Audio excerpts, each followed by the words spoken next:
So here's the goal for today. We're gonna go out to the boat, and currently Not For Fishing has anchor rode that's like 15 feet of 1/4 inch chain, and then it switches to rope. And although I like the rope, I don't know if I always trust the rope. I don't know what the previous owner did to the rope, how he took care of it, and if it's a worst case scenario, I'll use the rope. So what I did is I went out on YouTube, correction, went out on Facebook Marketplace, and I found some anchor rode chain, 1/4 inch. I found the guy said 115 feet. Got it for $1 a foot. Got it home and measured it, and it's only 90 feet. Still, 90 feet's better than anything, and I still think it's a good deal either way. So I've got the chain here in a bucket. We're going to take it on out to the boat, and we're going to see how she does getting it put into the anchor locker. Maybe that extra weight up front will give me an opportunity to get on plane faster. But either way, if I put out 30 or 40 feet of anchor rope, it should be more than enough to handle holding the boat overnight, and I don't have to worry about a rope snapping. So come along, we'll take care of this project.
Well, here we are at the boat, Not For Fishing, up on the lift.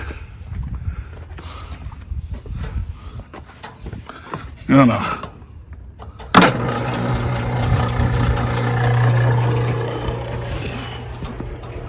The goal right now is to turn the boat around in the slip, raise it back up so I can work on the bow pulpit while standing over the dock.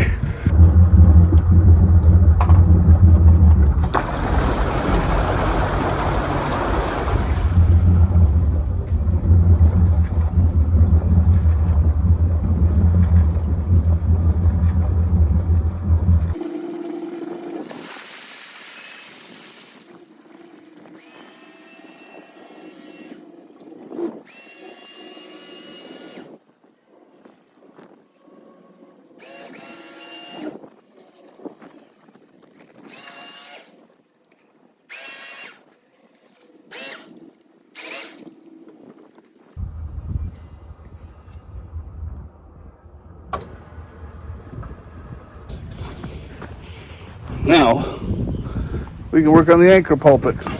To get this out of there so I can get that off of there. Actually, I don't even need it up here, I need it up here.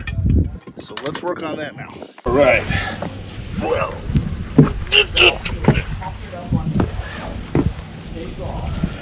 first thing I learned, bring every tool with you. I've made 3 trips to the garage trying to get the right pieces of equipment. But I think I finally got it now. And then, secondly, don't drop anything overboard because that's just going to be a nightmare. All right, got that screw. I'm going to leave this connected because it fits firmly into there. Let's pull the anchor out of the way. Let's find the end piece I want to start with. It's in here somewhere. Here we go.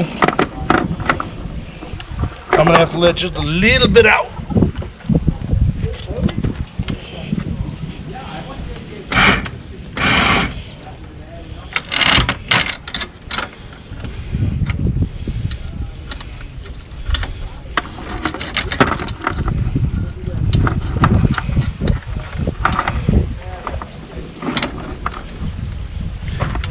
Okay.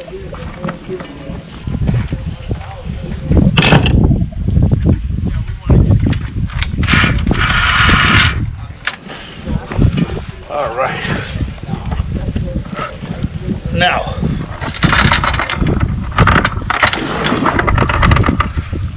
I bought one of these links that you hammer together. But before I start hammering, take a vice grip, see if I can't start crunching it down a little bit so that we can get it to bite, because this is how we're going to connect the old chain to the new chain. And that seems to be down pretty good, but what I'm going to do, I got two hammers. This is down pretty tight. I'm going to put this here, and I'm just going to whack it a few times to make sure that I get a nice tight connection there. Looks pretty good. That should go through the anchor locker into the anchor chain. So now, what I'm going to do is I'm going to feed out of the bucket as I push the button in. That would be easier if you had somebody to help you, but I don't. So I'm going to try to do this all by myself. All right.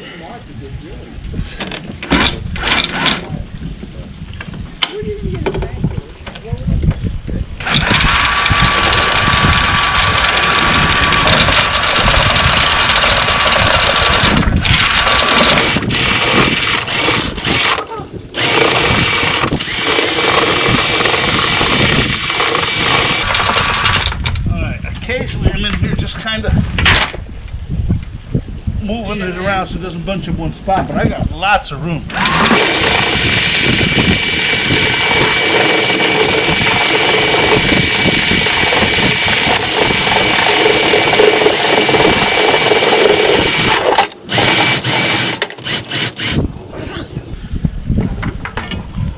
That's 90 feet. All right. Now, we're going to go back to putting this together.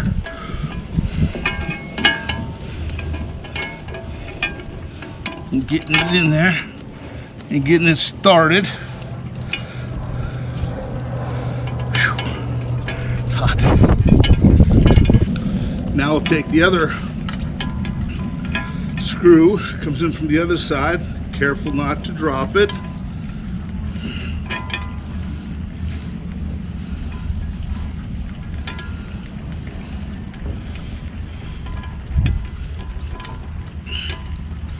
It's hard to believe this little weight, this little screw holding the anchor to the pulpit, but it is.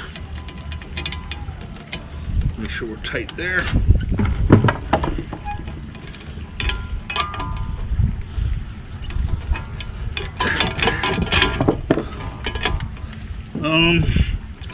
I had painted this, not sure which end was coming on first, so kind of overkill it. So let's just pull this tab off of there, and since I don't have a dike pliers or snipper, we'll just twist that off there. All right.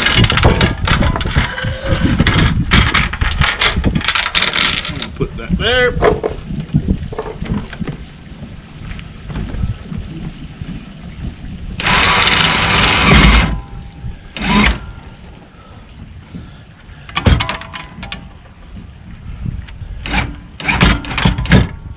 There you go. I'm going to take this clip it to there. That way the anchor can never fall while you're underway. Next thing I'm going to do is I made a cleat to counteract the P factor, because the whole time I'm driving the boat it wants to go to the right, which means the engine's going this way. So if I put a tab on it this way, it'll force the engine back, and hopefully I won't have to fight the steering wheel the whole way. Now, a lot of outboards you see this, but I never seen it on the inboards. I don't know why. There's two plates. Both of those would be good for that. So what I did is I bought one at West Marine, and then I put it on right here. Problem is, the prop was whacking into it because it extended down. So I took the grinding tool, cut it down a little bit, and now it clears that way by a good, 3/8 of an inch. And then on this side, you see where I meshed it out there, it clears it by a good 1/4 of an inch. So, I mean, the prop is nowhere near going to hit it. Let's see if it's, number one, safe. I mean, if I hear it ting, ting, ting, then I know it's no good, and I'll put the old one back on. But if it works, then hopefully it'll help balance up against the P factor. I'm checking out my zincs, and they look pretty good. This one looks good. Now, if you look in here, there is a little yellow hose that I just had to connect right there. I, again, can't see the GoPro to see if it's locking in on it, but that speedometer tubing was hanging loose, so I got that fixed. Just checking out overall, all the belts are tight, everything looks tight here. I got to put the rubber plug back in. It's right there, and that will hold. That's where I put the wrench in to tighten it, so that's back on. Well enough, but these are the sea keepers. They act like 60 times a second. They go and they counterbalance the wake in the boat, and it does what a trim tab will do, only a lot better. So if you're going through a wave, instead of doing that, it counteracts it and really cuts way down. This has been a godsend to the wife. She just can't believe how good that works. So that was definitely worth it. Lights are still in good shape. Everything underneath the boat looks good. Engine looks good. I think we're all set. Let's go ahead and put this thing back in the water, and we'll try it out tonight. Okay, so we've taken care of the prop pulling, and the P factor, the torque, so I'm not constantly pulling left on the steering wheel. We're going to see if that works. I reconnected the speedometer tube that came loose, and I added 90 feet, between 80 and 90 feet of anchor rod, and now we should have more than enough chain, plus the extra weight in the front to help get us on plane quicker. And again, I feel a lot safer about a chain holding me down than I do a rope, because I have lost anchors on a rope out of the blue. Another benefit of having the anchor chain is I now have it's not quite a bridle because it doesn't come from both sides, and it's pretty much just for sitting for the day. So what I'm going to do is I'm going to have this, which will go around the chain like that, and then the rope can be tied to that cleat, and then I can let a little bit out, and the rope will take up the tautness to the cleat, and then the Lumar won't be responsible for all that extra weight. So just a little rope that will help with the safety involved. That way if the rope does give way, then the Lumar can take over. Boat's back into position. Everything seems to be good. Thanks for following along. Please like and subscribe if you get a chance. I'm trying to grow this channel. Appreciate you having a visit. Thanks.